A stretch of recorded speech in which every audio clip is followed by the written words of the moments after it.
Team USA's roster has been completely filled out, and a New York Knicks player took the final roster spot.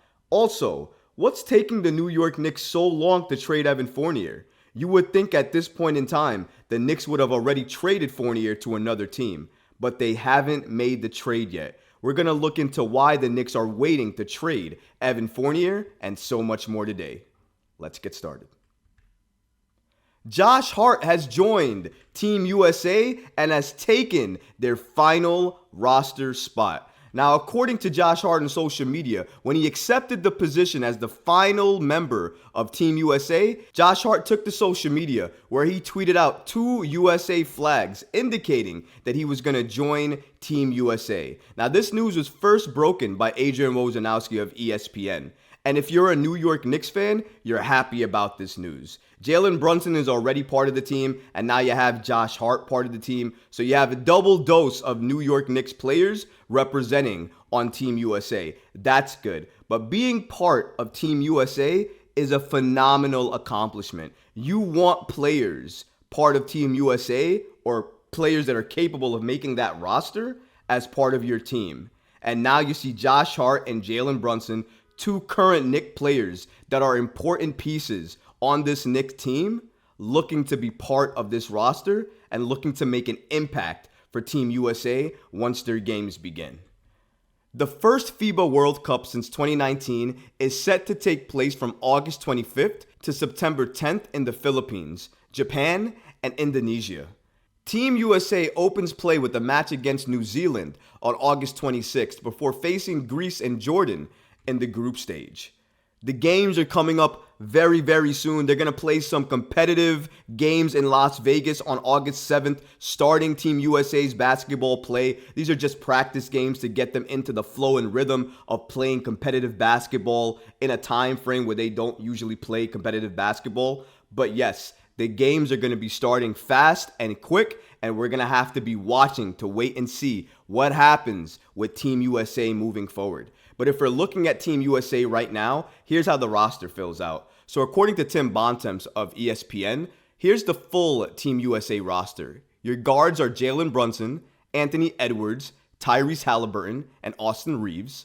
Your forwards are Paolo Banchero, Mikal Bridges, Josh Hart, Brandon Ingram, Jaren Jackson Jr., and Cam Johnson. And your centers are Walker Kessler and Bobby Portis. In their last World Cup appearance, Team USA ended up in 7th place. The worst finish in tournament history for an American team with NBA players.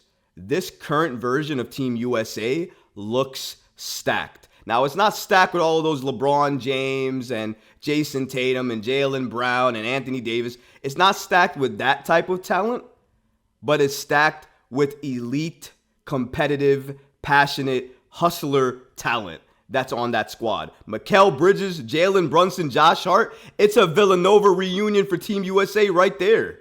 I hope that they big that up and play that up as much as possible. So when Mikal Bridges is up for free agency or determining whether he wants to test free agency or not, I hope the Team USA plays a big part in his head in terms of whether he wants to accept money from Brooklyn or whether he wants to test out free agency.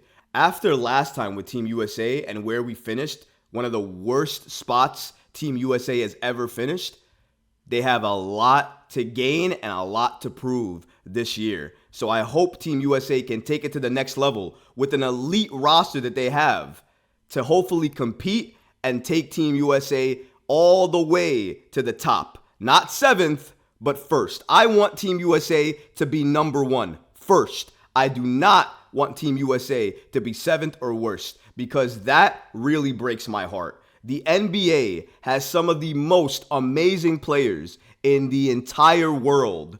I don't care who we're playing against. I don't care who the other teams have. I don't care if the other teams have really, really good other NBA players on them. Team USA needs to be dominant. They need to win, and they need to succeed in areas where their former teammates from past teams didn't succeed.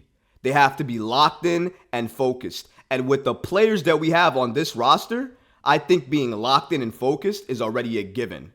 It's going to be really interesting to see how far Team USA gets this year, but with the roster that they have available to them, it looks like to me that as long as they stay focused and locked in, Team USA is going to go as far as it wants to this year.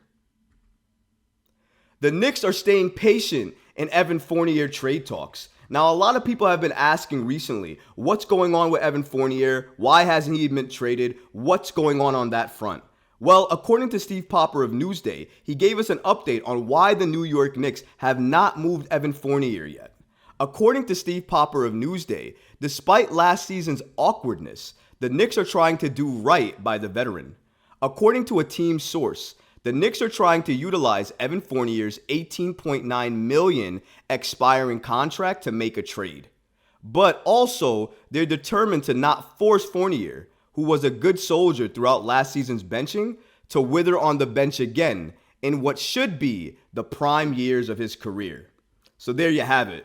The main reason the New York Knicks have not moved Evan Fournier is, number one, they're working on a trade to move Fournier that they can use Fournier's contract, which is an expiring contract, because there's a team option for next year for his contract. So because of that, they're trying to find a proper trade package to include him in, where his contract can help meet salary filler. So I think that's what they're working on right now. But as you heard, and what was shocking to me is, the Knicks apparently are trying to do right by Evan Fournier. Apparently, they left him on the bench last season. We all knew that for obvious, clear, and good reasons. He was on the bench last season. But the Knicks apparently saw that, and they weren't happy that they took Evan Fournier, who they signed to a long-term deal, and they let him wither away on the bench, reducing his value, dropping his playing time, and just making him not be an impact on the Knicks team for last season. So the Knicks did all of this to Evan Fournier, and apparently they feel a little bad about it. So because of that, instead of moving him to anywhere, shipping him off to anywhere, or moving him to a place that they can just get any assets for, they're not doing that. Instead, they are remaining extremely patient on the Fournier trade talks and looking to only move Fournier if it makes sense not only for Fournier, but if it makes sense for the New York Knicks organization. And I like that approach in a way. I don't want them to be too patient, because sometimes if you're too patient, you're going to miss opportunity. And I don't want the New York Knicks to set themselves up to miss an opportunity that could have been there if they just waited. So I definitely am okay with the New York Knicks remaining patient and not moving Fournier just to move him, but to move him as part of a bigger deal to get a piece that you can use to contend with. I'm very happy about that. I understand not wanting to move Fournier right away and to be patient with the approach. I understand wanting to do right by him. But at some point, this is going to extend way too long. If the Knicks have a deal on the table or a potential package on the table that makes sense for Fournier and the Knicks and helps the Knicks get even a little bit better without us having to give up significant assets or hopefully any assets at all to move Fournier, that's what we should be doing. If the Knicks haven't pulled the trigger on a Fournier trade yet, it means that they haven't found a deal that makes sense for Fournier or the team yet. Because now we have to think about this, that the Knicks are trying to do right by Evan Fournier. So that's going to play a part in regards to what team he's traded to. So I think that the contract and also the pieces you're able to get back for Fournier are all going to matter and all going to be put together for the New York Knicks in regards to them accepting a trade to move Fournier to a different team. If you like this video, go ahead and leave a comment below, smash that like button, and don't forget to subscribe to the channel. Until next time, Knick fans. Peace.